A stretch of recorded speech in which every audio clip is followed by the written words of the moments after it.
प्रधानमंत्री नरेंद्र मोदी के 9 साल बेमिसाल को लेकर भारतीय जनता पार्टी राज्य स्तर पर, विधानसभा स्तर पर और लोकसभा स्तर पर लगातार पत्रकार परिषद कर रही है, जिसको लेकर कांदिवली पश्चिम विधानसभा के विधायक योगेश सागर के नेतृत्व में एक पत्रकार परिषद की गई, जिसमें प्रमुखता से कई नेताओं ने भाग लिया। इस मौके पर योगेश सागर ने प्रधानमंत्री नरेंद्र मोदी द्वारा कई योजनाओं के बारे में अवगत कराया और बताया कि हमारे देश की उपलब्धियां क्या क्या है।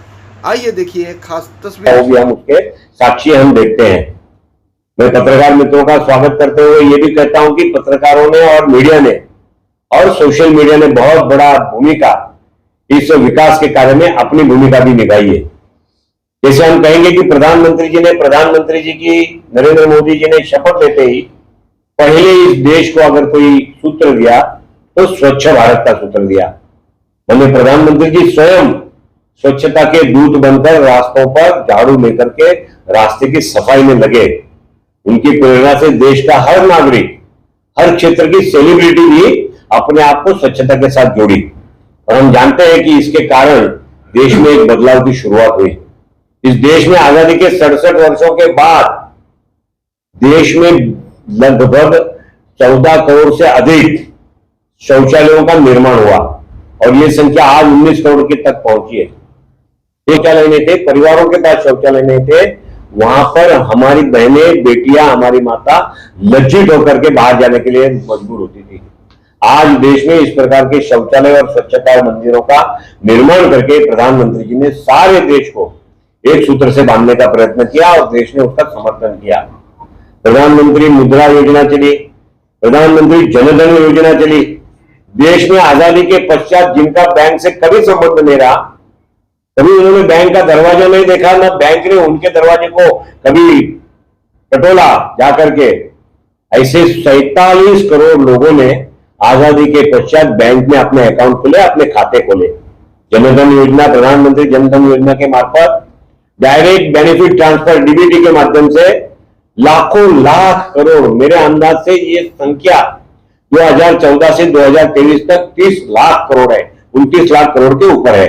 1947 से 2014 तक 12 करोड़ गैस कनेक्शन दिए गए, 2014 से 2023 तक 19 करोड़ गैस कनेक्शन, यानी आजादी के 67 साल में 12 करोड़ और 9 साल में 19 करोड़, 12 + 7 नहीं, नए 19 करोड़ कनेक्शन उज्ज्वला योजना के मार्फत से माननीय प्रधानमंत्री जी के माध्यम से देश भर की बहनों को भेंट के रूप में मिले।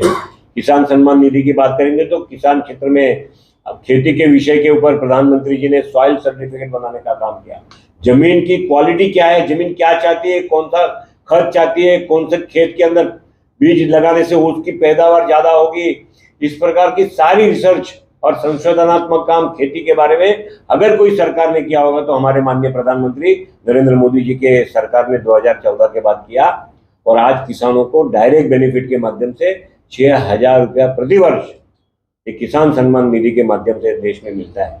फिर अटल पेंशन योजना की बात होगी, विद्यार्थियों के लिए नई शिक्षण नीति की बात होगी, आर्थिक विकास के बारे में देश ने की हुई प्रगति की बात होगी। एक समय में विश्व के 10वें क्रमांक पर भारतीय इकोनॉमी रहती थी, विश्व के दूसरे क्रमांक की लोक संख्या वाला देश, विश्व की 10वें क्रमांक की अर्थव्यवस्था थी। आज 2014 से 2023 तक हम विश्व के 5वें क्रमांक की अर्थव्यवस्था के स्थान पर आए, 5 नंबर आगे बढ़ करके, और 2030 तक हम दूसरे या तीसरे नंबर पर विश्व की अर्थव्यवस्था के रूप में खड़े रहेंगे आने वाले 5-6 साल में।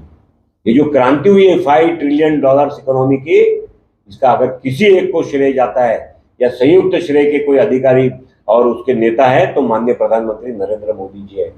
और इसलिए सारे देश में शिक्षा नीतियों, विज्ञान के विषय में हमने विश्व के सबसे अधिक देशों के उनके जो शटल्स है उनको स्पेस में छोड़ने का काम, एक दिन में 100 से अधिक शटलों को स्पेस में छोड़ने का काम अगर कोई देश ने किया होगा तो ये भारत ने किया है, जो आज तक दूसरे देशों पर निर्भर रहता था 3G के लिए, 4G के लिए।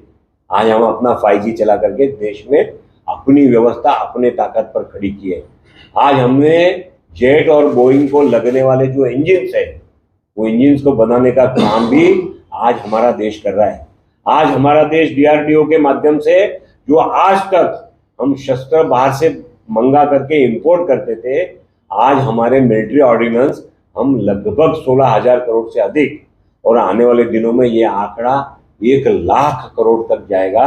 ऐसे ऑर्डिनेंस एक्सपोर्ट करने का काम इस देश में शुरू किया है। वंदे भारत तक पहुंचे।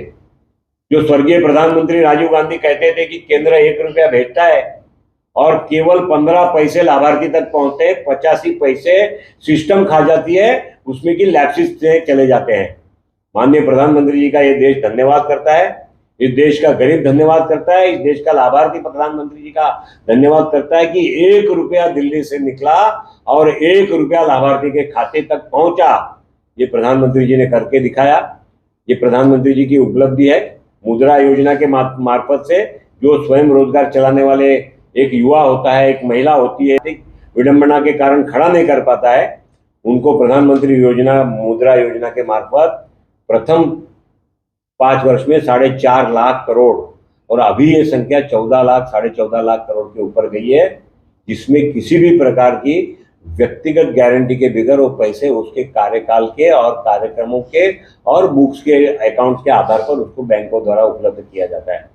स्वयं रोजगार का क्षेत्र माननीय प्रधानमंत्री जी ने मुद्रा योजना के मार्फत 2014 से शुरू किया। आज भी वो योजना चल रही है।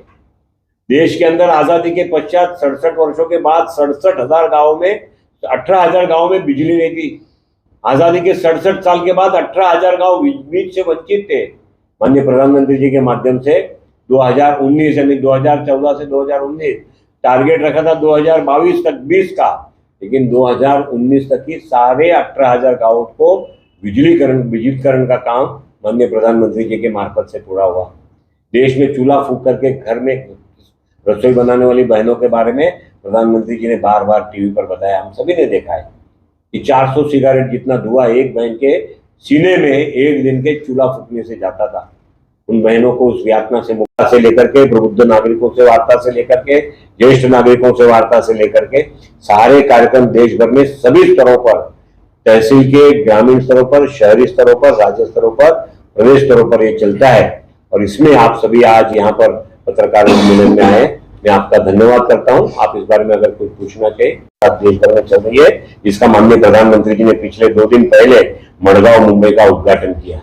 हम देश की प्रगति को इस प्रकार से अगर देखते हैं, विद्यार्थियों के क्षेत्र में हो, एम्स के विषय में हो, सारे देश में कुल मिलाकर एम्स की जितनी संख्या थी उससे दुगना से अधिक संख्या पिछले 7 वर्षों में अगर कहीं खड़ी हो गई होगी तो माननीय प्रधानमंत्री नरेंद्र मोदी जी के नेतृत्व में खड़ी हुई, और उसके हम सब साक्षी हैं। केवल एम्स के विषय नहीं है, मेडिकल के विषय देख लीजिए। देहातों में डॉक्टर मिलना मुश्किल है। मुंबई जैसे शहर को छोड़ दिया, बैंगलोर, दिल्ली, मुंबई, कलकत्ता, चेन्नई, तो छोटे 2 टायर सिटियों में भी डॉक्टर मिलते नहीं थे, अच्छे डॉक्टर, क्योंकि डॉक्टर को बनाने वाले डॉक्टर की मेडिकल कॉलेज इसकी संख्या नियंत्रित थी।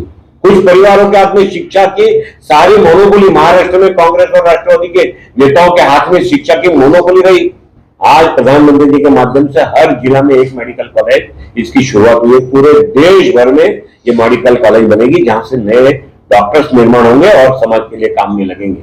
इस प्रकार की सारी बातें, एयरपोर्ट के विषय में हम देखेंगे तो एयरपोर्ट, रास्ते के विषय में देखेंगे तो रास्ते, हमने सिंचन के विषय में देखेंगे तो जितने बांध बांधने चाहिए उसके बांध के बारे में महाराष्ट्र को दी गई सुविधा केंद्र के माध्यम से हमने हमारे अटके हुए प्रोजेक्ट के लिए महाराष्ट्र में 26,000 करोड़ से अधिक पैसा केंद्र सरकार ने महाराष्ट्र को पुराने रुके हुए डैम और बांध के प्रोजेक्टों के लिए दिया।